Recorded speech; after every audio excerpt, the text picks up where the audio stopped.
for the second. India have won the test match. India have won the series. They're going to get back for two. India at home. Lords goes wild.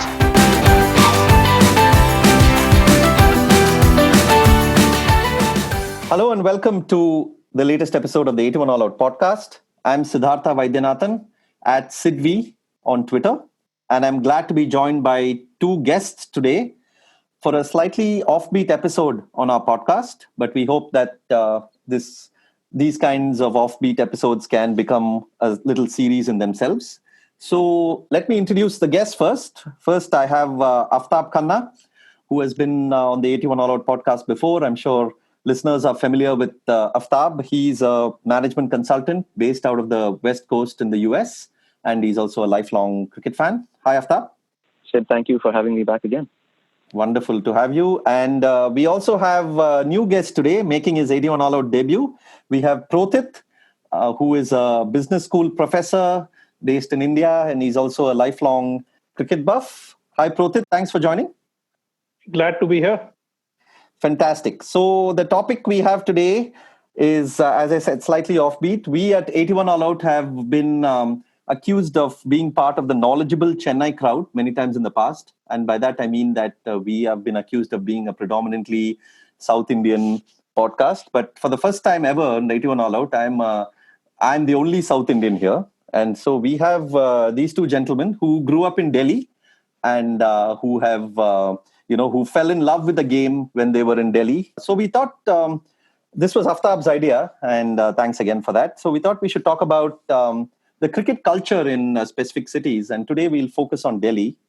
The culture not just of playing professional or club cricket or domestic cricket, but also of watching the game, learning about it, falling in love with it, as I said, understanding the nuances, playing gully cricket and street cricket and whatever other cricket that one plays when one grows up.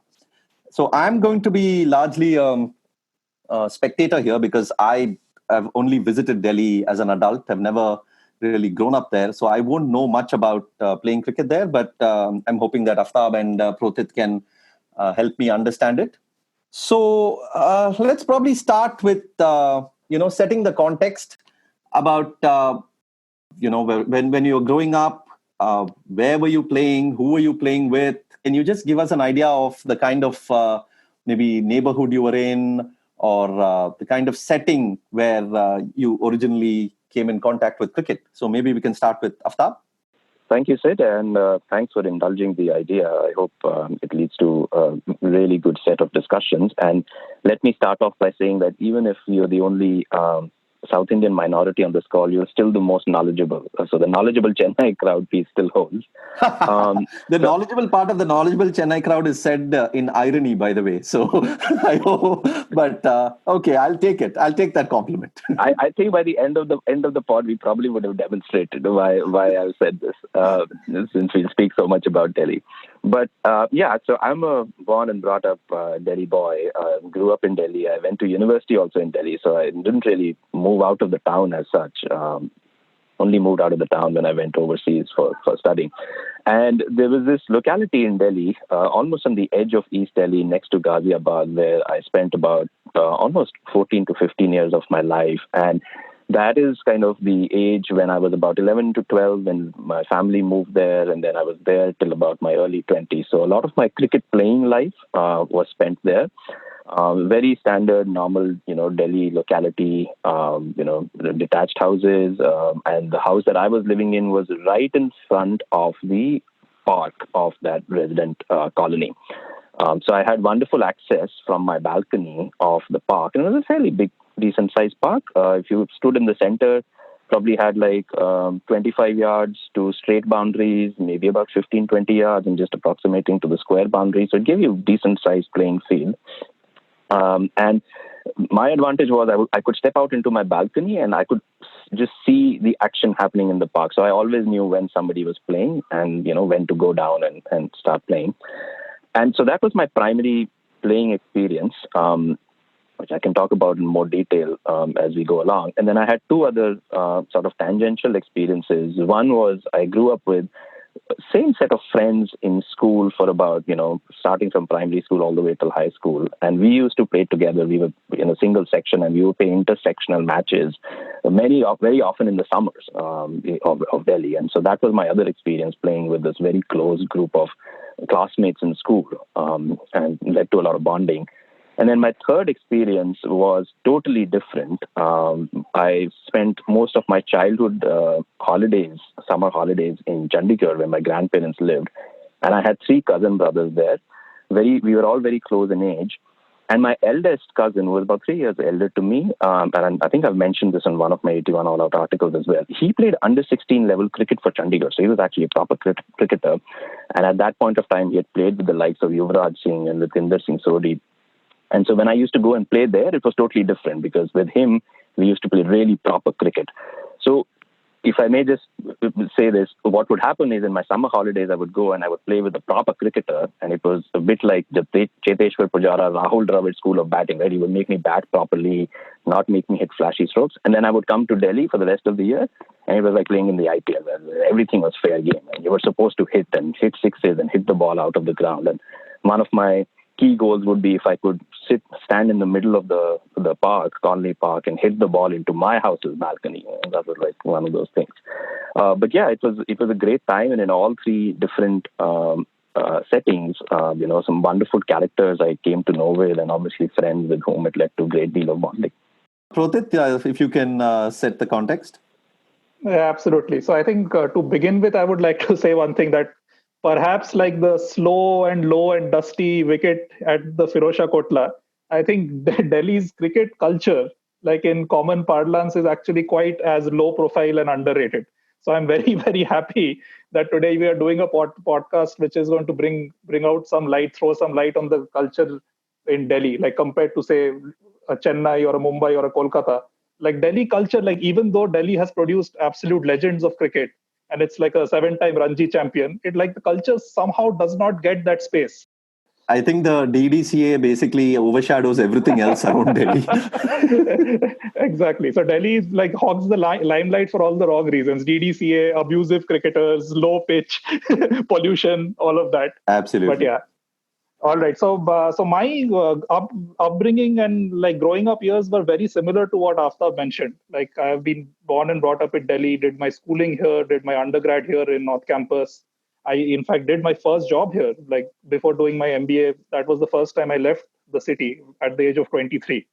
So basically, from 0 to 23, all I've done is spent life in Delhi watching cricket, playing cricket, etc. And so I live in a locality right in the heart of South Delhi. It's a place called South Extension. And as Aftab would know, it's a very, very like congested commercial cum residential place. So the first point of difference from Aftab there is that I did not have the luxury of a park. So all my cricket was concentrated on street cricket or gully cricket. Right. So we had like in this colony, we had a L-shaped road. So like an inverted L-shaped road where we used to play cricket with all my friends in the colony who were of my same age group. So the only boundaries that we could hit was straight down the ground or a flick or a pull to the square leg if you are a right-handed batsman, because it's an L shape. Everywhere else, you had to just tap and get singles and nudges into the drains and the nalas because that was the dearth of space that we played in. So the second place where I played cricket was in school. And like after, like we had inter-school matches, we had inter-section matches, which were a lot of fun, which was a mixture of tennis ball cricket and cricket ball cricket.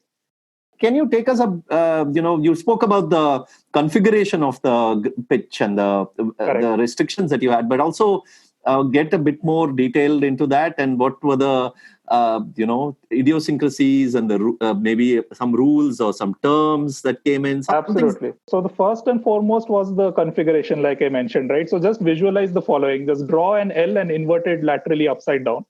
And then you start batting at the edge of that L, like the vertex of the L. So all you have is a straight boundary, which is basically also the pitch and the area beyond it, which goes to the main road.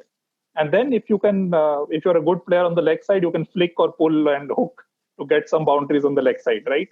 So on the off side, there are basically houses. There are no runs at the back. If you hit the ball at the back, there are no runs. There are no extras. and everything from mid wicket to extra cover, you can only tap to get singles or doubles. Till the ball is lost in the hedges, someone is finding it, you run 2 runs. So that is the configuration. So for people who are listening to this podcast, just visualize this kind of a setting. So usually the way we would play is, so we would have a group of 12 to 14 kids, like of our same age group, who would assemble in the evening. And say if it's a typical summer evening, 5 to 7 p.m. would be the playing time. We would divide our teams into 6 aside or 7 aside based on a very, very fancy technique of splitting teams, which was called tip top. Okay, and Aftab would relate to this on how I can visualize it right now. Yeah, so maybe Aftab, you and I can do a tip top here. Yeah, we probably can. Yes. Yeah, can you explain it to me, by the way? Yes. So this is how we did tip top. So two people, like two of the best players on most occasions, they would start walking from two different directions towards each other. Okay. And when they meet in the center, the guy who has his toe on top of the other guy's toe wins the toss. and he starts calling names of players that he wants in his team. Very interesting. Very interesting. It's a unique auction mechanism, Sid. So the person who wins gets first dibs. Then it's the second person's turn to choose a team. So it's kind of who gets the first rights. Okay. And obviously you want to win because then you pick the best player who's playing there. No, but one thing about this, the last step that you take, I mean, it can be a really small step or a big step, right? I mean, how do you decide that? So when you used to get closer, it would be really funny because people would turn their foot 90 degrees so that, or just stand on the tip of their toe, right? So just kind of make sure that, their foot was not being stepped. It would get hilarious. You could spend 15, 20 minutes just doing tip-top and fighting over it. So after the tip-top is done, then we get divided into 6-aside, and then we just play a 10-aside, 10-over-aside game with tennis ball, and rules being as follows. If the ball is hit in the air and goes into one of the houses, you're out directly.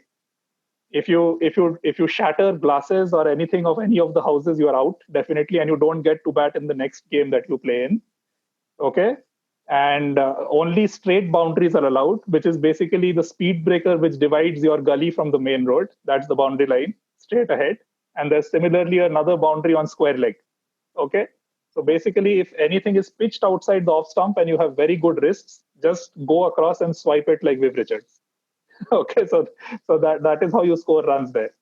And so usually we did not have runs behind the bowler. That is specifically because we wanted to optimize the number of fielders we could have in front of the wicket. Okay, so we did not want to play with slips and gullies, for example. Yeah, you had to take the catch on the full. There was no pitch catch option like many people have. No, so if for example, on one tip, one hand was there. If on some day, if few people turned up and we were playing a much more smaller game, then basically we would have a one tip, one hand rule. Okay. But usually when the time I played, mostly we played like a normal, like the catching rule at least was normal. And we did not have LBWs. And what were the stumps? Stumps were bricks. Okay. Yeah, so you stack up the bricks. Okay. Yes. No, not even stack up. One-dimensional bricks. So just two bricks. So just two bricks, and you have to imagine the height. Okay. And obviously that causes its own controversy, whether it's bowled or not and all that. Absolutely. That causes its own controversy. But that brings into prominence another term, which again Aftab would relate to, is a term called connection. Okay. And this is transporting something from baseball to cricket. And this goes as follows. If you want to run out a player, okay, you need to catch the ball directly from the fielder and put one of your legs on the brick. And at that point, if the batsman is short of the crease, you're out. Yeah, so we used to have a specific term for that called current run out. And that came from the fact that apparently the electricity will flow from the ball to the stump. But the connection seems like a much more harmless term.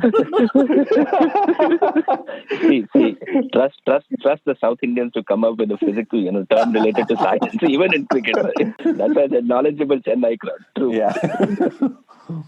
Okay, perfect. So yeah, that's connection. Connection I've heard. But I'm saying for bowls you don't have connection, right? It's just No, for bowls, you have to trust on the morals and the ethics of the umpire, who used to basically be determined from the guy from the batting team who's not batting yet. Okay. So right, but that is a good learning experience. Like as a kid, you are learning to play fair, right? Because you are, although there is an incentive for you to give the batsman out, because then you go in next as a batsman. But at the same time, like you have to give your friend out and your own teammate out. And I think Prothit will agree that the amount of sledging that the umpire used to get, you would not get it as a player. Like, I, for some reason, I was identified in the colony as this soft-spoken, honest guy. So they would always ask me to be the umpire when my team was batting. And my God, nobody would sledge me when I was batting. But the moment you're an umpire, all kinds of choicest abuses would come to you. You know, if you refuse to give somebody out, or you were supposed to give runouts, without like a proper umpire, and in the split second. And if you ruled in favor of your team that was batting, oh my God, hell would break loose. Correct. Actually, now that we are speaking of it, Sid, one thing comes to mind is there is a lot of talk about why Virat Kohli doesn't have a square cut, right? Yes. I think it's because of the straight boundaries. Yeah, maybe he didn't have an option when he was growing up to play the square cut. Yeah. Correct. And also then he got into proper cricket on that slow Kotla wicket, where I don't think you really need to play a square cut. Yeah, absolutely. Yeah, he definitely is perhaps the first great Indian batsman without a square cut. And correct. And today we have the reason. Yeah, perhaps. And this has been true of other cricketers as well. I mean, Sourav Ganguly turned to being a left-hander because of playing in the certain configuration of near his home in that gully cricket. So correct. Oh, by the way, sorry, Aftab, I didn't get to you about you playing in wherever you played. Yeah, so go ahead. Yeah, so unlike Prothit, I had more space because there was a colony ground that we would play in. But very interestingly, most batsmen are very good at the leg side, right? So the leg side swipe over the mid wicket is like your go-to shot. And in my case, there was no way I could play on the leg side. My leg side game was horrible because in our park, on the leg side was a school. So the boundary of the park on the leg side was next to a school, and when we would be playing, the school would be close. So if you hit on the leg side and there was a small fence, and if it went over the fence, it's gone in the school. There's no way you can get the ball back. So there was no incentive to play on the leg side. You were out actually if you hit it into the school. So you're just trying to play cover drive or backing away and trying to hit either straight or over the covers. Again, like Prothit, we never had runs behind the wicket. So you're just trying to play effectively in the V on the offside.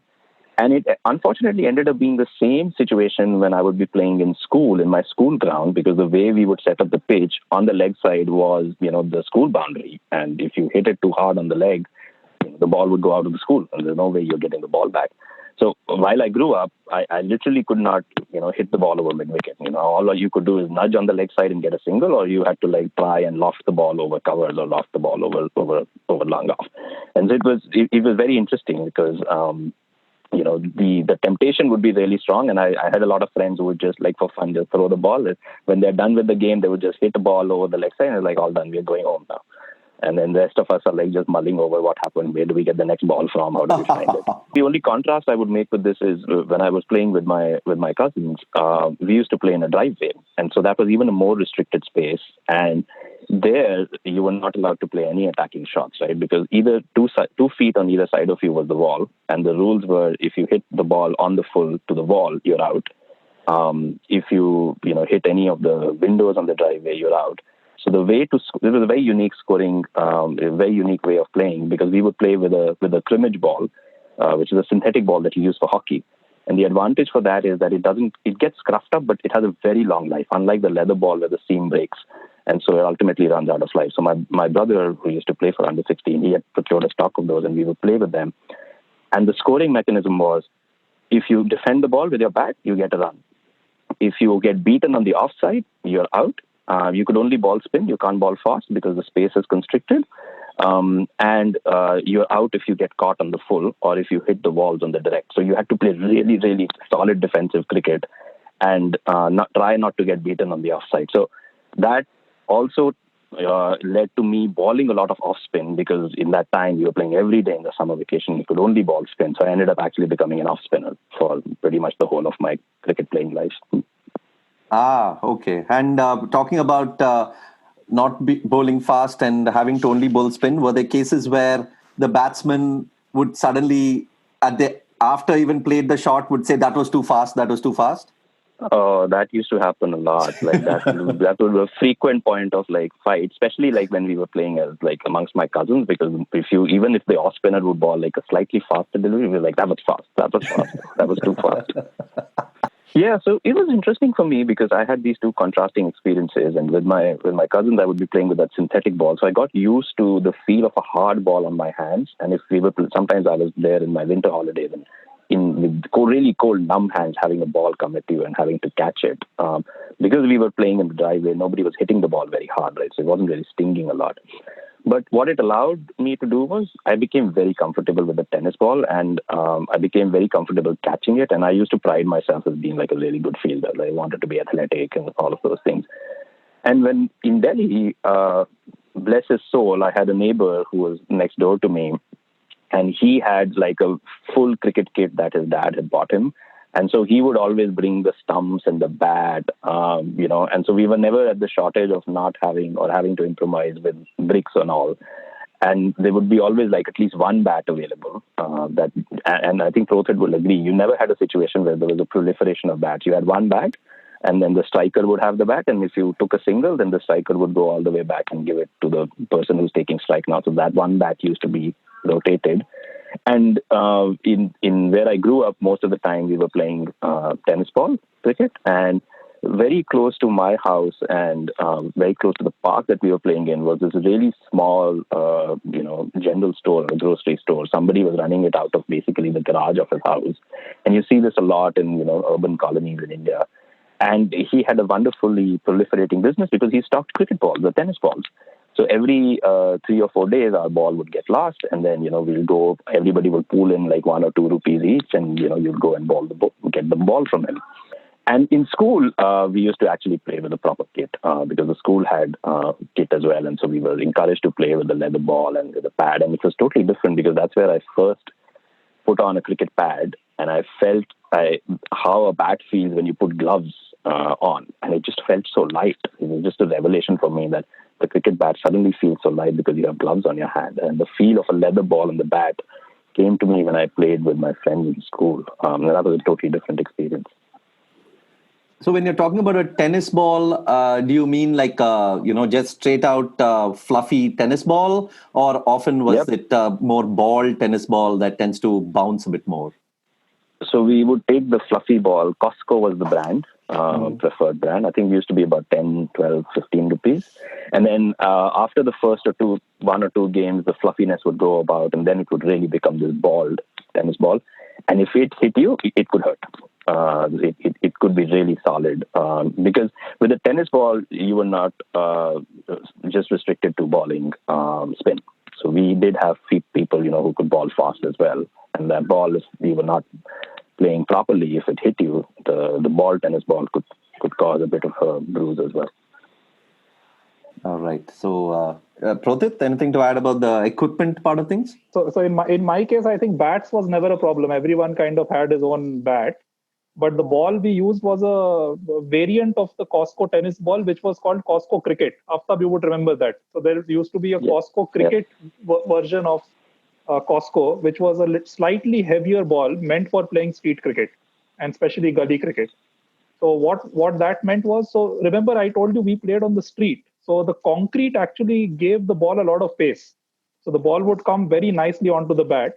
And what it also meant was because of the concrete, the ball would grip and there would be a lot of spin also. So if you're a good spinner, you could get a lot of turn with that Cosco cricket on the road. So here is one interesting thing said actually. You would remember that 96, 97, like all of us used to rave about Waqar Younis's reverse swing, right? Yeah. And we would all want to emulate his action, emulate what is this concept of reverse swing. So then what we did was we started taping one side of the ball. to try and get that ball to dip and swing. Yeah, So that's around when the stories from Pakistan used to often come about the tape ball and things like that. Yeah. And especially when that Cosco cricket has become a little older and all that fluff is completely gone, one side you could easily tape with that brown scotch tape. Right, so we would do that, and then everyone would try to emulate Wakar's action and that slinging action and try to swing the ball. So everyone in the colony is just bowling like toe crushers and in dippers with that Cosco cricket. So that was one memory which has stuck in my head till date. This was around 97, 98 was the season in which we were all doing this. Okay, interesting. Was Ishant Sharma part of your group, by the way? I'm joking. Not my group. But he would have done. He would have got a lot of purchase on the street with the bounce. And when you guys say street, I'm assuming you mean like a tar road, right? Tar road, correct. Yeah, yeah. I've also played with a plastic ball. I don't know, Prothit, if you have or not, but sometimes when number of people would be less and you had to play on the road, the plastic ball would also be a good variant. You could even play with that in the house, right? Within, let's say, if you have a corridor in the house, it's perfect for that. And then the plastic ball would be good because it offered very true bounce as well. And if you're especially playing on the road, the bounce is true. It would help to kind of, play a back foot. The back foot play would become good. And I actually remember just playing with a friend of mine once, and he was bowling at pace.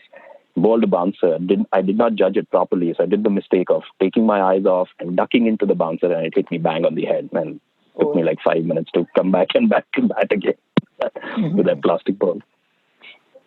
Wow. Okay. Yeah, I've never played with that kind of plastic ball. It's mostly been tennis or rubber. But very interesting that with the equipment bit. So let's move on to the playing itself. I mean, the people who you played with, they would always obviously these are memories that don't go away too easily. Everyone who has played street cricket will tend to remember all the characters that they played with. There would always be this one person who would be fighting all the time.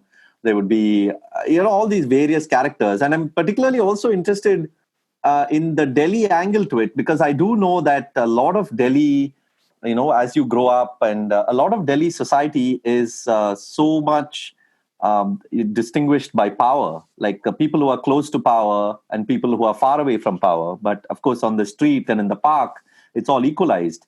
So was there also a sense of, getting out that politician's son, or getting out, some famous, where things equalize? So in case you guys have any such memories. Prothit and I can compare notes if we ever heard that famous dialogue on the cricket field, do you know who my dad is? That's the most often used line in a panga in Delhi, right? When two people start fighting, that line comes out. So I spoke about one of my neighbors who would always kind of have the kit and everything. We had to be a little bit gentle with him, because if you ended up giving him a wrong decision or being unfair with him, he would just basically pick up the stumps and bat and go away. And then we would spend like half an hour trying to convince him to come back. He was a young boy, maybe a year younger to me. So maturity level was not that high. And then he used to get dibs on which team he wanted to be a part of. Right? He could not be in that auction process or selection process. He chose his own captain. And then a couple of characters I always remember, there used to be this pair of brothers, and they were always available to play, no matter the season, no matter the time, no matter, whether it's exams or not, because this is something, again, Prothit will relate to. You had this period where, March or maybe whatever, different times in the school year, when the exam would come, there would be a bit of a lull. But these guys would always be ready to play, right? And all you had to do was just ring their bell, and just one of them would come up to their balcony and just say, "Hey, we are playing." And you always knew that you could rely on like at least two people. And then there were some older folks that I played with, and this is when I was like in standard 8th, 9th, 10th, and these guys were like in college. And said all my colorful language from Delhi that I learned in that impressionable young age came from these folks, because I heard them use it so often, on the cricketing field. And it used to be very interesting because, You would see these guys come, and some of them were like these really prima donnas. They were good players. I remember one guy who was a left-hander, and he was a bit of an Atul Bedade, right? He could hit sixes for fun. So you any kind of bowling you would do, he would just clear his left leg and just hit you over long on. But he wouldn't come every day.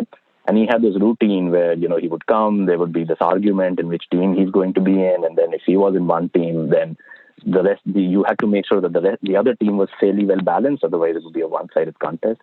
And he would sit on the sidelines. He would take out like 2 or 3 packets of gutka. He would eat those, finally kind of like, get ready. I'm ready to bat now. And then he would go and bat first, take strike. And then, sixes would start raining. And then it became so bad that at one point of time, like we had one guy just standing outside the park, like just make sure the ball doesn't go into the drain. So very interesting characters, and within those circles, the kind of language, the attitude, there's a lot of that, that swagger that generally is associated with Delhi, right? And a willingness to not give any yard away. Like the scrap was always close by. You knew it, right? Whether the ball had crossed the fence on the full or not, 4, 6, even some of those tiny things could lead to a verbal argument. But at the end of the day, it would get resolved fairly quickly. And one thing I found very interesting was that, and I read this in Sanjay Manjrekar's book, and I could very easily relate to it. He speaks about going to Pakistan, and he says the impression he got was that the Pakistani team used to sledge themselves more than the opposition, which was something that he found very interesting. And I think it used to be the same when we were playing. Like, we would end up sledging our own people more. Like, so if there's somebody from your team batting and the other 3 guys are sitting on the nearby bench, and if that guy is not scoring runs, you just imagine the kind of sledging that would happen, because the thing was, hey, dude, if you can't score runs, give a wicket away. I want to bat, so my batting is not coming. And so, you would end up sledging your own people much more than sledging the teammates at all. So that was interesting. There was a lot of fun in coming up with. And Aftab, if I may come in, the bowling equivalent here was the concept of a baby over, remember? Oh, so yeah. If your teammate is not bowling well, then you would go take a call as something known as the baby over, that he's only going to bowl 3 balls, and then you are going to come and complete the over for him. Yeah. The baby over, I think, is a pan-Indian phenomenon. So we used to also have that baby over. Yeah. And there was this one expression we used to use. I don't know, Prothit, if you came across or not. It was called gadda.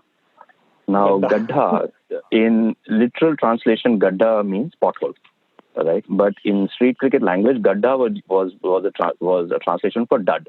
So anybody who could not perform got labeled as a gadda.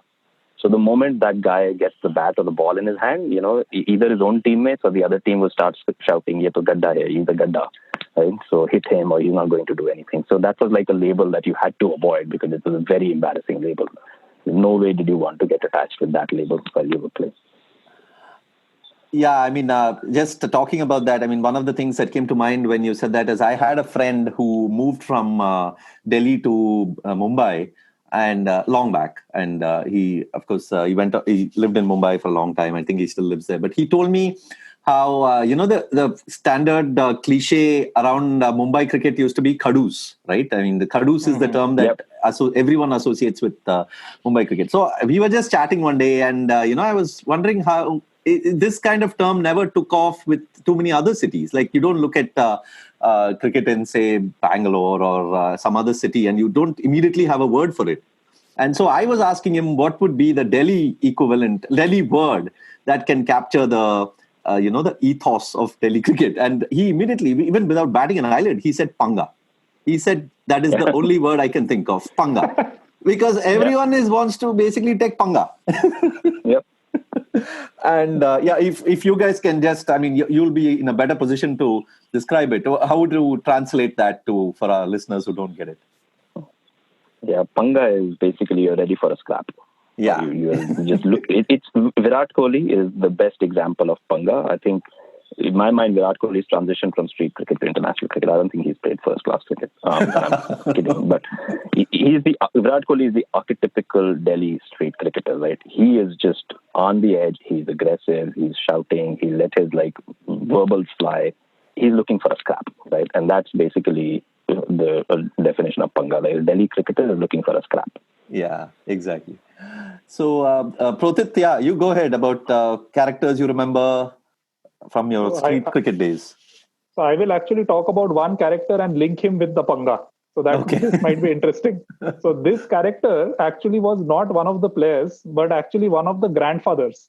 Okay. So now what was special about this person was whenever the ball went to his balcony, he kept the ball. Because There was always somebody there like that.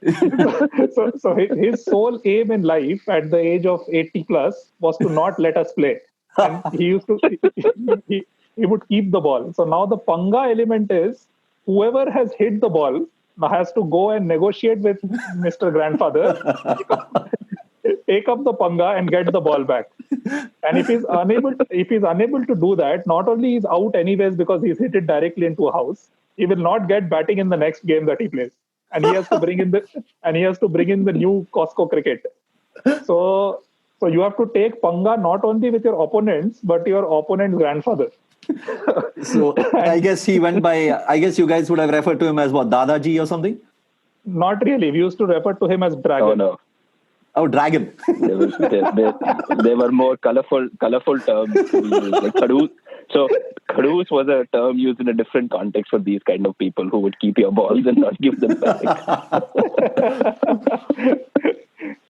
So one of the things that I wanted to ask you guys is, about the weather element, because Aftab did speak about how those two brothers were willing to play at any time, irrespective of the weather.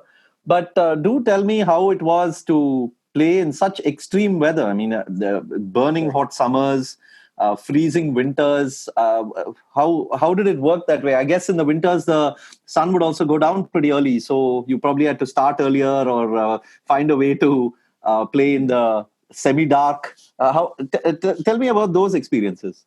Right. So I think so. Summer was straightforward, right? Like in the entire months of summer, every day 5 to 7 p.m. was fixed. So there was like no compromise on that. Winter cricket, Sid, was usually restricted to the winter vacation, which was the Christmas break leading up to New Year. Okay, so that is when we used to play cricket. Basically, split into two sections. We used to play sometime around 12 to 2 in the afternoon, then split for lunch, then come back and play about 3 to 5. And what that meant was we used to play double inning games. So we would do one innings each in the first half and then do the second innings in the second half. So winter cricket was an abridged version of test cricket on the street, which was very, very interesting. So because we started in the afternoon, usually we would go and start with one sweater. And then by the time it is 2 p.m., then it's quite warm and sunny. And you can take the layers off. On days that you have the typical foggy Delhi day, yeah, you would have people wearing 2 or 3 layers like a hoodie, etc., and batting, for example, and just taking it off while you are coming into bowl. But yeah, like the number of layers on a sunny day would be like one sweater. But on a foggy day, it would be more than that. Aftab? I have 3 very distinct stories around summer and winter that I would share. So when I was playing with my cousins in Chandigarh, because we would spend maximum amount of time together in the summer break, summer holidays, we had to optimize every minute. So we would actually start playing at about 1:30 or 2 in the afternoon in the driveways. The driveway was shaded, but it was still very hot. And we would get cursed by our grandparents for going out in that sun in May and June. But we would play on for like 4 or 5 hours straight till the evening. So it tested a lot of our stamina. In my school, interestingly, a lot of the intersection cricket would happen in April and early May before you broke for summer holidays. And that would again start at about 1:30 or 2 o'clock because school finished at 1:30. So you would stay back and then you would set up the ground and you would start playing. And one of my most memorable moments is we were playing with another section and I think we used to have like 15 overs a side games. And our top order collapsed and I was batting at 5 and 6. And then me and a friend of mine, we batted for like 8 or 9 overs. And this is like early May. Temperatures have started to like be in the high 30s, early 40s. And said I batted for like 7 or 8 or maybe 9 overs at the max in that partnership. And it felt like I batted a session by the time I came back. I was just like drinking water, 2 or 3, bottles down. It was so dehydrating. And winter was very interesting because similar to Prothit, we would play in the morning around like 11, 12, and then come back in the evening, but the evening would be shorter because the daylight would go away. And I have this one experience where once our colony kind of created a team and we were supposed to play with another colony, a joining colony, and we agreed on this, common playing area, and we all got up at like 6 a.m. in the morning in a Delhi winter, like around Christmas break, freezing. We were putting on 3 layers, a cap, everything, carrying the bags and all. And we had to walk like half a kilometer away to where we were supposed to play, and the other team didn't turn up.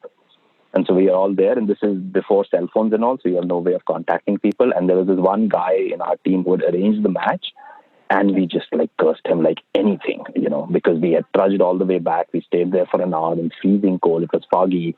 And then we all went back home. And I remember I came back and my mom's like, "Kitne run banaye? How many runs did you score?" I was like, "The game didn't happen. The other team didn't show up." And my mom was like, "What? Why did you wake up at 6 in the morning to go all that way in the cold? Now go back to sleep."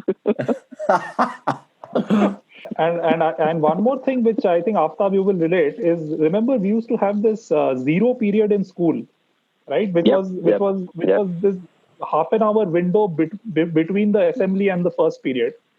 So in this zero period, which would be around say 7:15 a.m. in the morning. Now imagine a Delhi winter, okay, like completely foggy, misty.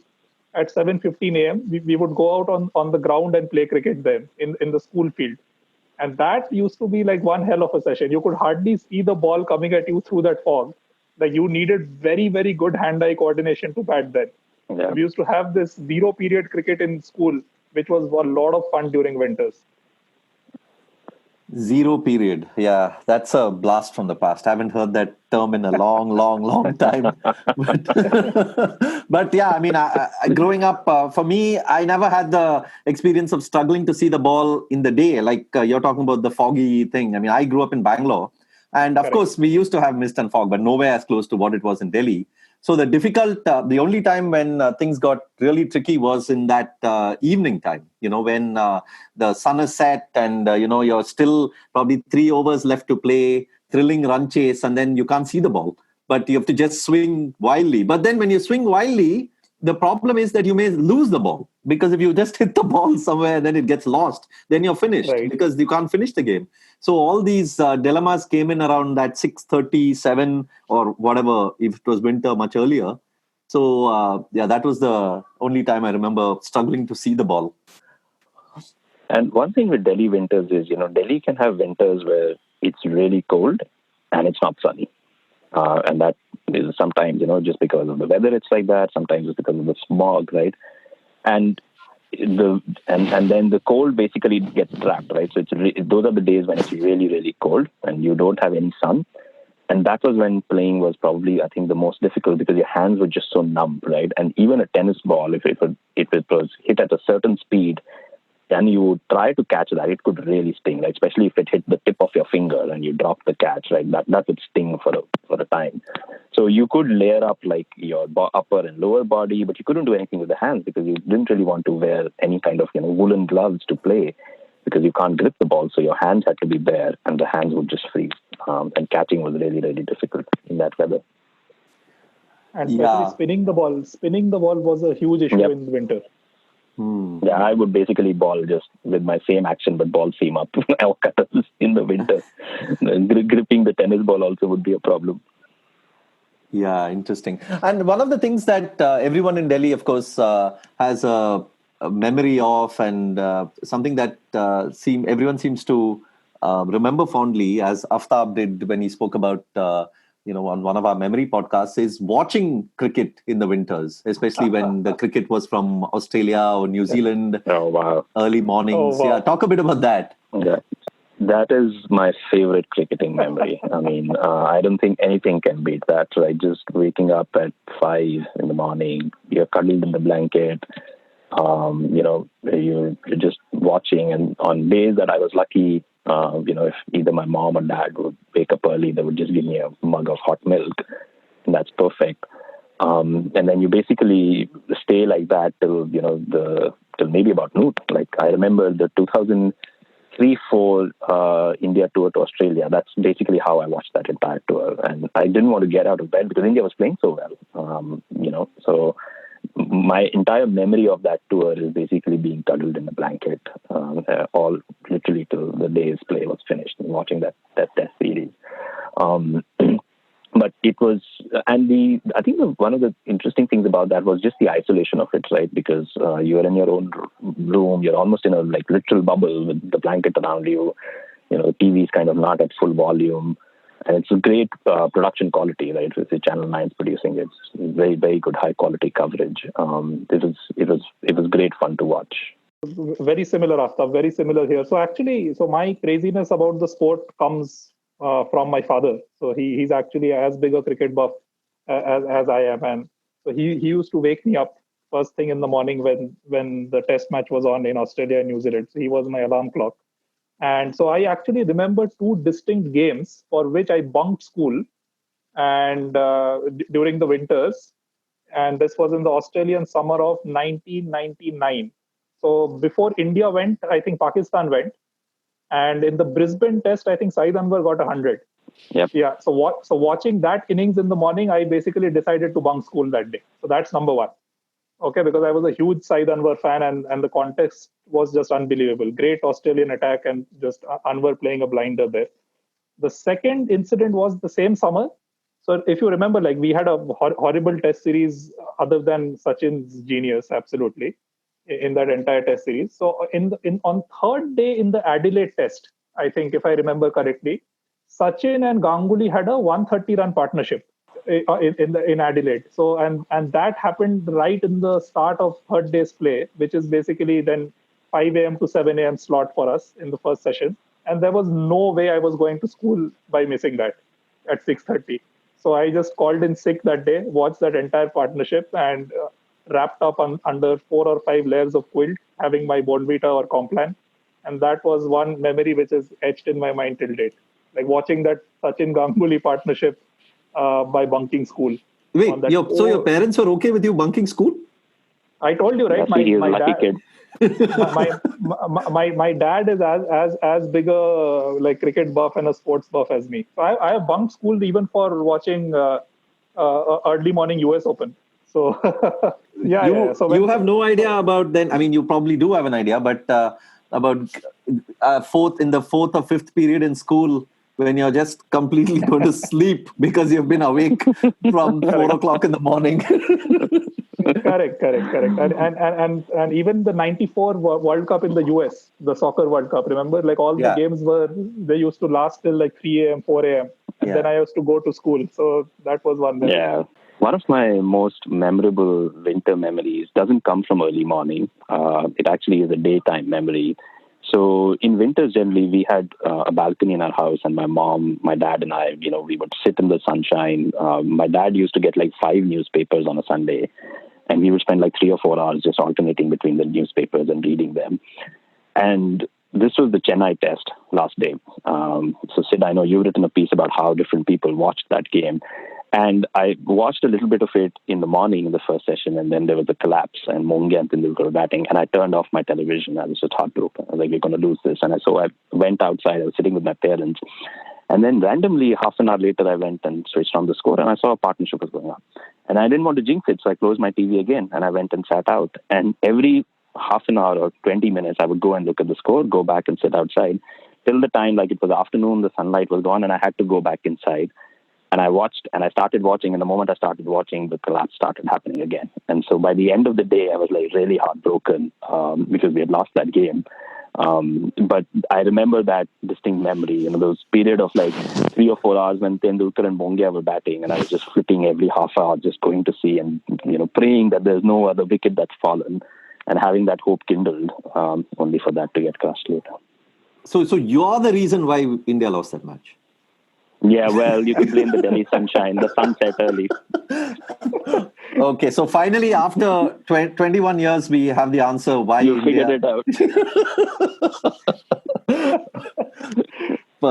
Perfect. You did mention that there was this other team that came and that was supposed to play but didn't play. Was that a bet match by any chance? And did you guys have these bet matches? Yeah. I remember, I think we used to bet like 5 rupees per head. So if there were like 10 or 12 people playing, you have about like 50, 60.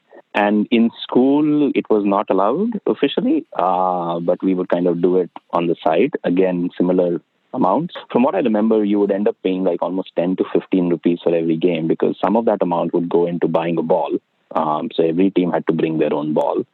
And then the other amount was the bet that was placed.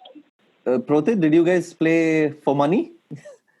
No, not for money, but I remember playing for pizza. So, Okay. so there used to be this very famous pizza joint, Aftab. Again, you will relate to it, Nirula's, right? Oh, man. Yep. So Nirula's pizza and hot chocolate fudge was a thing to look forward to in Delhi. So right next to my colony, there was another colony, defense colony, where there was a Nirula's restaurant. Oh, yes. It was under the flyover. Yeah. Under the flyover. So the losing team would basically then treat the winning team to pizza and hot chocolate fudge there. So that was, the closest that we got to a bet match. But yeah, that used to happen. Okay, interesting. I've never tasted. Does it still exist, by the way, Nirula's? So the ice cream exists, but the pizza doesn't. Yeah. So it's become an ice cream parlor now. Okay, so if ever I go to Delhi, I'll go and try and get some ice cream there. So Downtown Delhi, is the North Place. I think they're still there. Okay, Correct. Perfect. So one of the things that every street cricketer, gully cricketer, park cricketer has done when growing up is mimicked the actions, bowling actions, batting styles of international cricketers who they've seen on TV. So who are the popular ones to mimic back then? I mean, for me, I remember Lance Klusner was a huge deal that time because his action was so distinct and easy to mimic. And so that was something that we ended up doing often. But what about you guys? Who are the cricketers you copied?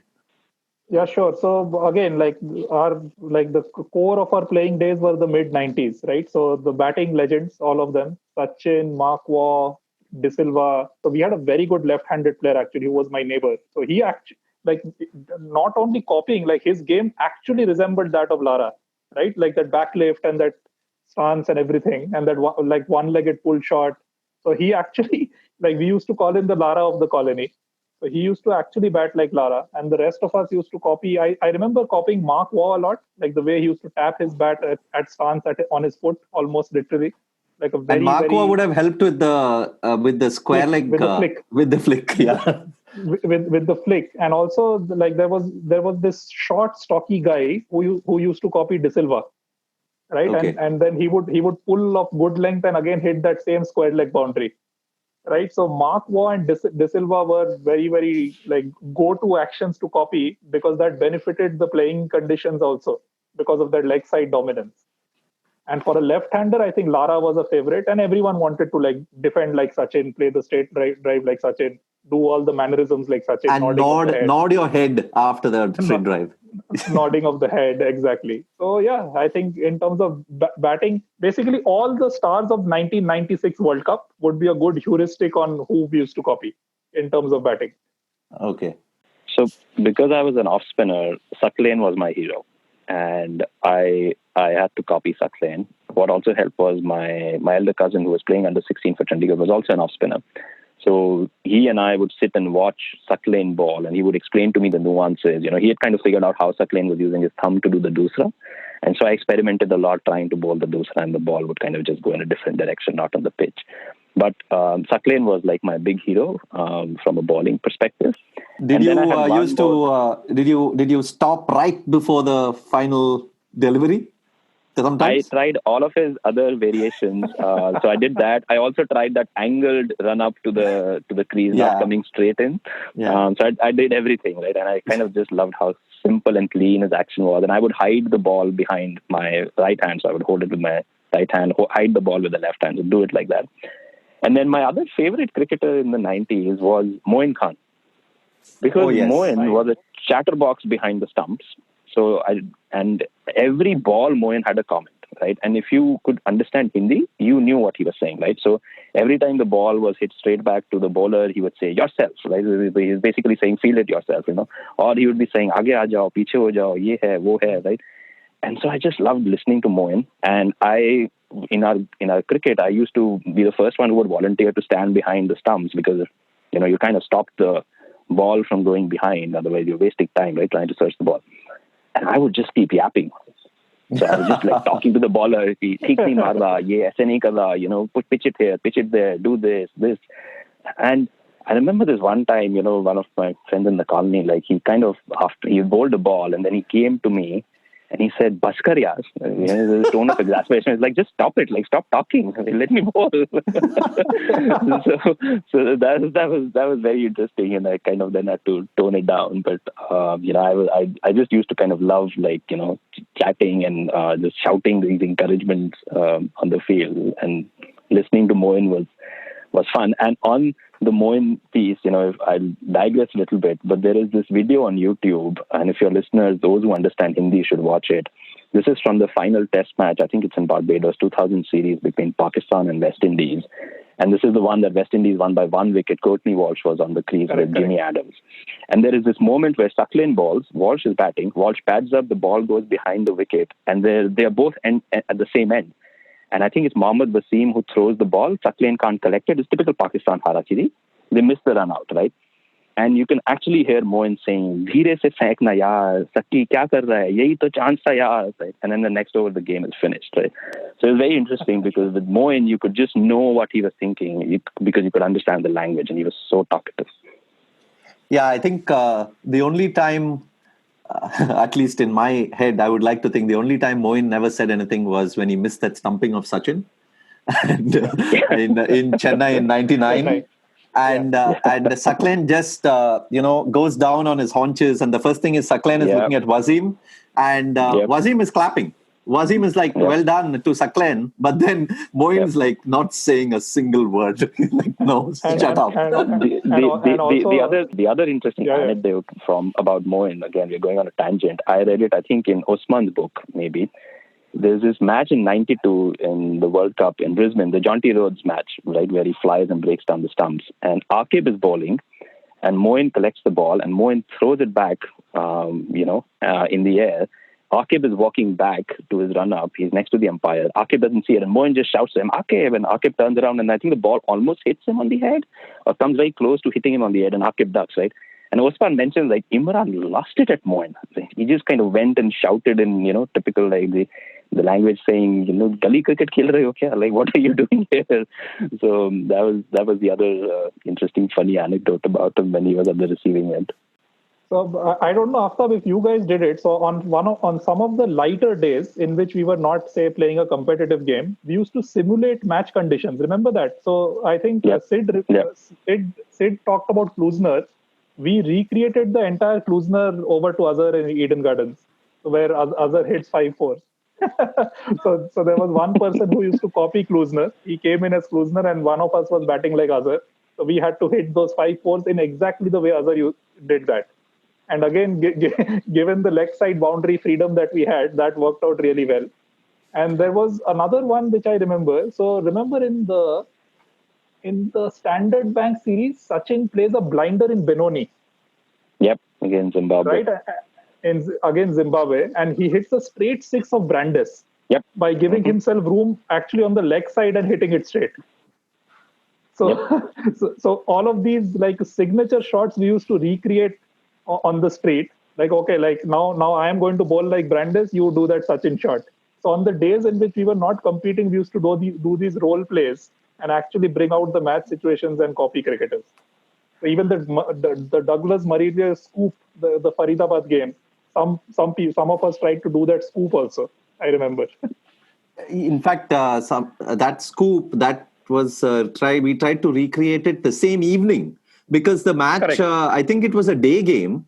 And it was a day game, and immediately after the match, we were all outside. And I remember, like at least 5 of us, we were trying to recreate that, and the bowlers were trying to bowl that typical Yorker length, and we were trying to do that shot. Yeah, and it's amazing how whatever we see on TV, especially as street cricketers growing up, it's almost immediately mimicked. Whether it's what somebody says or whether it's what they do, wicket keepers all over India and street cricket, I'm sure, copied what Moin said or what Mongia said. The Aiga was... Aiga.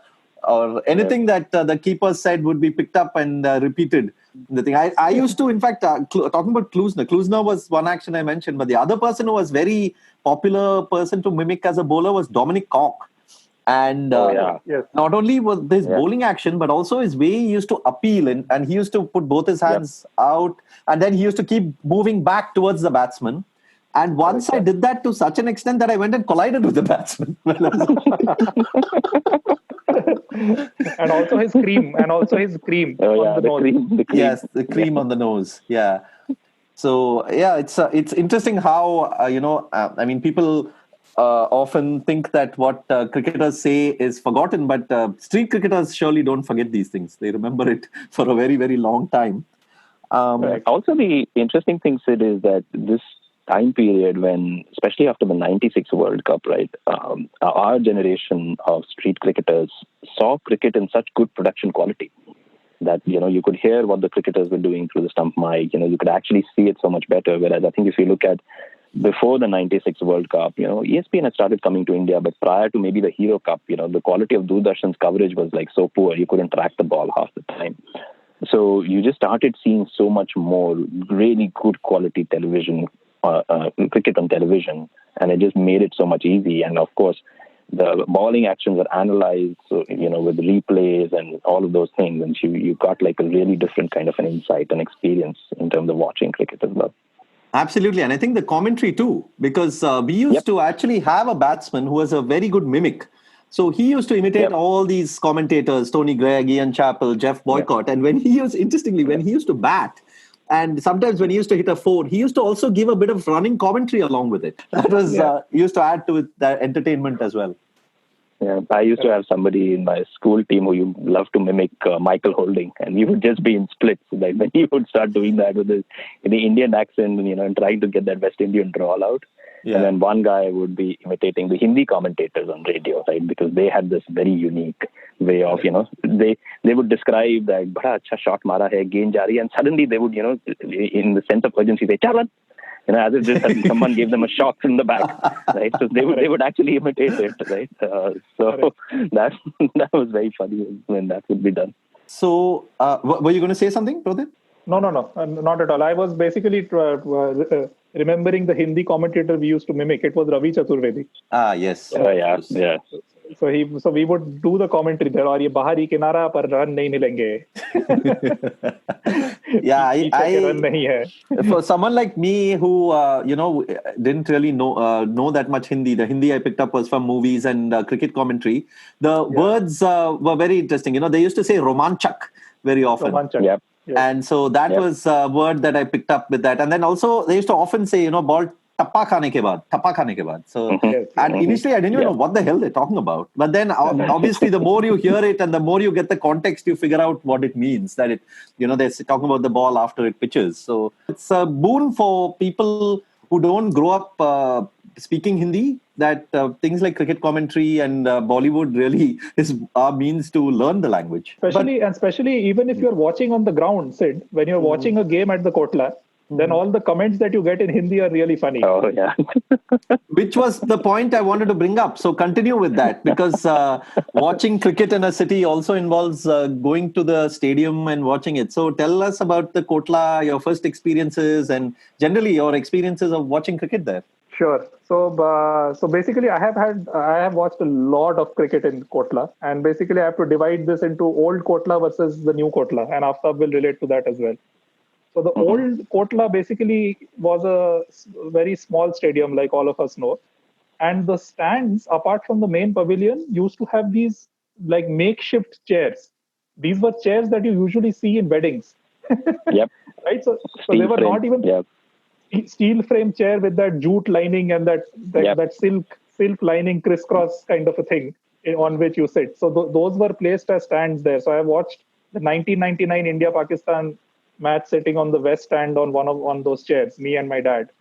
And then the new Kotla came up around, say, 2004, 2005, which is like now a proper stadium. So the interesting part about the old Kotla is as follows. So right adjoining Firozshah Kotla is the Ambedkar Stadium, right, where football is played. So there have been times when there has been a Durand game on, like Mohan Bagan is playing JCT, for example, and at the same time a test match or a Ranji match is on at Kotla. So if you are sitting in an opportune position, especially in the Ambedkar Stadium, you can watch both. And I have done that. So I used to go and watch Durand with my dad. So I think it was a Mohun Bagan and JCT or an East Bengal versus JCT game. And on the other side, there was a Ranji game on. So you could watch both the cricket and football together in tandem if you are sitting at one particular position in the Ambedkar Stadium. So that is one distinct memory I have from my childhood. Now with the new stadium, you can hardly get a view of Ambedkar Stadium. And now even like Ambedkar Stadium has very few football matches. And so in terms of other viewing, like many games, like I can go on and on. So I have many memories. So I have Sachin's 35th 100. I was there against Sri Lanka, right, which was in 2005. Also the game after which Ganguly Chappell spat really came to the fore. Yep. So I remember watching that game, and in training, like Ganguly was very, very disinterested. He was just doing 2 and 3 knocks and going into the pavilion, not talking to anyone. So whenever I used to go to the match, I would go, say, about 45 minutes before game started, because I always wanted to see the training and the fielding sessions and the drills, etc., and players doing the knocking and all of that. So I used to see all these intricacies right from my childhood. And in that game, I distinctly remember that you could visibly see that Ganguly is not the Ganguly, like the legendary Ganguly that we know. He's like a forlorn figure, like just roaming around in the distance, not talking to anyone. And you could already see there is something wrong. So this was the 2005 test in which Sachin got his 35th 100. Kumle's 10 wickets, I was there. And many others. So I've seen a few Ranji games there. 2008, Kumle's last test, I was there. So many memories of watching cricket in Kotla. Did you also watch cricket in any other grounds in Delhi? Because there are 2 or 3 others, and I've heard good things about the Roshanara Club, and there's also the Palam Stadium where services play. Yeah. So services play, and there have been occasions that Delhi has played many Ranji games in the Palam ground. Okay. And the good part, the interesting part is that unlike the Firozshah Kotla pitch, the Palam pitch does a lot. It used to do a lot. So I think Palam has some legendary spells by Prabhakar, for example, right? Because the ball used to do a lot in that era. So there have been Ranji games in the Palam ground. I may have watched a couple there, yes. But the Roshanara club, I have been to the club, but not really seen a game there. I was very keen to go to the 96 game between India and Sri Lanka. Unfortunately, couldn't get my hands on the tickets. My father's office was very close to Firozshah Kotla and Daryaganj. Prothit might be familiar. It's just right across the road. Yeah. And there was a lathi charge in that game, the India-Sri Lanka game, because I think DDCA, being DDCA, had sold extra tickets. People couldn't get in.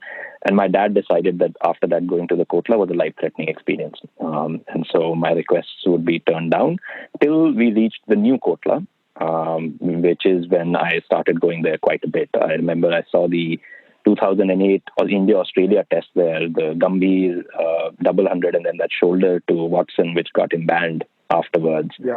I spent a fair amount of time watching the 2009 T20 Champions League there in the new Kotla. I think they played some initial matches of that tournament there. So I literally kind of went for like every match and knew somebody who had, again, Delhi culture, given me a pass because they were a member of the DDCA. And so they would get like a free ticket every time there would be a match. And then I think I've seen some of the India-Australia test matches there as well. The new Kotla, it's not really a stadium. It's a parking lot, basically, the way it's designed. So the spectator experience is like really poor. You can't, unless you pay like 15 or 20,000 rupees, you can't get the stands which are right above the pavilion. And so you're forced to sit on the square and you then have to really go out and sit in the front in the sun, because if you sit at the back, they've got these massive, structures and pillars that come in between and spoils the viewing experience. And for refreshments, you get a very good taste of what old Delhi's food is like, because you have these chola bhatura walas and the, chana wala, kulcha chana walas who are there. And that's the only refreshment that you get in the Kotla. So, interesting experiences. I will do a tangent. I also saw a lot of games in the PCA stadium in Mohali because I used to go there. And in the Independence Cup, I remember it was being done in the summer. So I was there while the game was happening. It was Pakistan versus Sri Lanka, I think the first final. And so me and all my cousins, we actually went to see that. And it was a full house. And we were again sitting in the open. It's a much better experience being in Mohali because there was no obstruction. And North India being North India, there were a usual chance of Pakistan high for a while. And then during the second innings, the game had reached a point where you knew Pakistan would not win. So the crowd kind of had died down a little bit. And then randomly some person, from behind got up and started shouting, "Bill Clinton, high." And everybody turned around and was like, what is this guy doing? And that was the time when this whole Monica Lewinsky thing had started, and God knows what he was doing. But they kept going on, and everybody joined in because the crowd wanted to have fun. And everybody was like, "Bill Clinton, hi, Bill Clinton, hi," for a while. So that was funny. And my last memory from that is that because we were so young, we didn't want to leave the ground. We wanted to stay for the presentation ceremony. And the whole stand was empty, and we are the last ones just standing at the edge of the boundary, right? And then this Punjab police cop came and in very colorful, chaste Punjabi, said, "Hun twadi mawa aayenge twanu land." The translation of it is, "Will your mothers come now to take you home from here? Are you going for now?" So we literally ran away from there, no, not taking any panga with the cops at this time. Yeah, wonderful. So, yeah, we should definitely, now that, we've started with Delhi, we should definitely do an episode on Chandigarh. Maybe you can be on it as well. I know there's a lot of things to talk about in cricket in Chandigarh and Mohali. You might be actually surprised to hear this, and like a view on Kotla. I actually have a very, very positive view of viewing experience in Kotla. The first and foremost reason is because the ground is very small. The viewing, the cricket viewing, is very good, right? You can actually see the ball very well. You can follow the ball very well because you are very close to the action. That is number one. And also, there is not much gap between the boundary and where the spectators start to sit. Okay, so if you are actually sitting quite close to the boundary, you can actually hear the players, especially when they're training in the morning, when they're doing their catching drills, their fielding practice. You can actually literally hear them speak, like whatever they're talking among themselves. So it is a very, very good ground for the visual part of it, like the cricket viewing part of it, because you're very close to the action. After, would you relate to that? Would you agree? I agree. My take on, especially the new Kotla, because that's where I've spent most of the time watching, is if you're on the elevated stands, right in the top tier, I think it's a good place to see. I've seen some IPL games there also. And the benefit is the IPL is held in the summer, right? So it gets really hot in Delhi at night time. But if you're in the top tier where there's no roof and it's a night game, it's really nice because sometimes you can have the night breeze. And so as a spectator, you're not really sweltering and feeling the heat. And the top tier stands do have a good unobstructed view. You can get a fairly decent view. If you're any of the bottom tiers, you might have some parts of your vision kind of obstructed by some of the things there. The problem I always found with Kotla was getting to the Kotla. It's in central Delhi, but getting there and parking there is a nightmare. Right, so you have to. Few times when I've gone to the Exactly. And I actually enjoyed watching test matches a lot more at Kotla because there's not a lot of crowd, so you can find parking in and around the Kotla. Typically, you need to park and walk at least a kilometer. But then it's also not so much of a rush. So in a test match, you can kind of go to different stands and, be in the top tier, lower tier. And Prothit is right. Because it's a smaller ground, you are close to the action, and you can, even if you're sitting on the square, you can watch the ball fairly easily. I think that's one of the good things that the stadium has going for it. Yeah, so I have seen some amount of cricket at Eden Gardens, and although the grandeur is incomparable, right? We are talking about amongst the best grounds in the world, not even the country. But actually, the viewing experience at Eden is surprisingly not that good. If a very, very fast bowler is bowling, all you can see is the action and then the wicketkeeper collecting the ball. So compared to that, I think following the ball and actually watching the ball move around, if you're sitting right behind the bowler, Kotla is actually quite a very, very a good like a viewing experience. I would admit I have a bit of a bias against the Kotla, and I think that's probably because as a child I ended up watching games first at the PCA Stadium in Mohali, which was a really good experience, and then I started watching at Kotla. Right, so my perception of Kotla was a little bit colored. But yeah, I can agree with Prothit. As I said, it does have a couple of things going for it. The small size lends to a decent experience for the spectator as well. Wonderful. So, yeah, I think we've covered quite some good ground here. But just to wrap up, let me pose a question for both of you. Now that we spoke a lot about street cricket and growing up in Delhi, and you've told me about what is that? Tip top, you said, right? When you choose the team? Yeah, tip top. So let's, why don't you guys play some tip top and then pick, say, three, each of you pick three cricketers, your top three cricketers for a street cricket game in Delhi. I mean, these could be international cricketers. These could even be cricketers who are not from Delhi, by the way, who you think will fit into the Delhi street culture. But if they are from Delhi, so much the better. So yeah, Prothit, why don't you go? Oh, now you have put me in a spot. So in terms of batting, I will pick someone who plays straight very well and someone who flicks very well, and also is a good like a seam up all rounder on the street wicket because he will get bounce. So the first name which comes to mind is Sean Pollock. Okay. Right. Okay. so Sean Pollock, due to his straight hitting ability, would be an absolute cracker on the streets of Delhi. Right, so he's number one, and he could bowl some good seam up and very good economical bowler as well. Yeah, economical bowler, and also like another action. Like remember, we were talking about the things we used to copy. Pollock's action was one we used to copy a lot. So Sean Pollock would be one which comes to mind. Second would be for me Nathan Astle. Wow. Okay. Like a complete crisp hit on the up player, right? Like just charge down the wicket to like a ball coming onto the bat and bang them over straight back over the bowler. Like so, Nathan Astle would be, and also a medium pacer who could bowl medium pace. Yeah, who could bowl medium pace, and like he had very like uncanny ability to swing the ball. So with that taped cricket ball, he would really get that ball to dip in late. Right. True. So just remember Nathan Astle's double 100 in that unbelievable innings. All of those Andy Caddick sixes that he hit on the up, those are absolutely ripe for the streets of Delhi.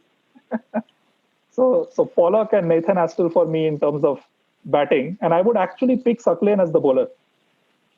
Okay. Because of the grip and the dusra and the bounce he will get on the street, Sucklen will be very, very difficult to pick and play on the streets of Delhi. So yeah, Pollock and Astle versus Sucklen. Bring it on. Superb. Aftab? Well, I modeled Sucklen, so there's no way I can leave Sucklen out of my team. So I would definitely have Sucklen as well. I would go a little bit local instead of going international. So because I need people who can play strongly on the offside, I'll pick Virat. Just because in my ground you couldn't hit on the leg side. And Virat obviously, brings in a lot of additional advantages if you get in any of the, pangas with nice boys like Pollock on the other side. Virat's word will probably prevail. So you need a street fighter in your team. And then I would pick Viru.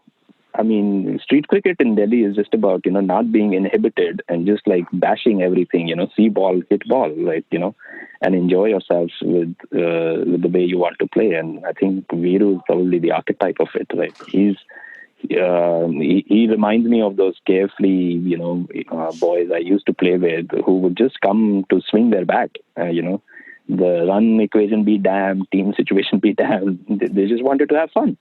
And so, I think Viru, Virat, and then Saki would be my three. So neither of you are picking Cheteshwar Pujara or Akash Chopra. If I was playing with if this was if we were doing this for Chandigarh and I was playing with my cousins, then yes, both Pujara and Akash Chopra would be there because you have to play in the driveway and you get runs for defending the ball, not for attacking stroke play. And plus they would never hit the ball to the dragon, no. So we can't. Yeah, there's no panga element there. Yep. Maybe Akash Chopra as commentator. Oh yes, Akash Chopra as commentator, absolutely. Yeah, I mean, Viru is interesting, especially if you have that, the square region vacant. Then Viru is the king. He will just cut and slap everything there. So yes, I think this was fantastic. Taught me a lot about cricket in Delhi, I always like to speak to people who grew up in specific cities to learn about it. I mean, you can read books, of course, but books won't give you stories about dragons and and all these other tiny little tidbits that you can pick up. So thanks, guys. Thanks so much. My pleasure. Thank you, Sid. This is fun. Absolute pleasure. Yeah. Thank you. And hopefully we can have you guys back again. If we do one on Chandigarh or one on Calcutta, we can have both of you on. And even for some other subject and some other podcast, it'll be great to have you. It was great chatting. Sure. Likewise. So that brings us to the end of another episode of the 81 All Out podcast. Please subscribe on iTunes, Spotify, Google Podcasts, or wherever else you prefer. It would be wonderful if we could leave a rating and a review so that more people find us. You can also follow us on Twitter at 81 All Out and check out all our previous podcasts and articles on our website, 81allout.com. In case you're still listening, here's a shout out to our sister podcast on regional movies, whereistheotherbanana.com. You can follow them on Twitter at theotherbanana and watch out for updates on all the movie reviews and discussions that they put out. As always, we would love to hear your thoughts on the work we do, so please send us your feedback. Goodbye. In the air, Srishan takes it. India win. He'll come back for the second. India have won the test match. India have won the series. They're going to get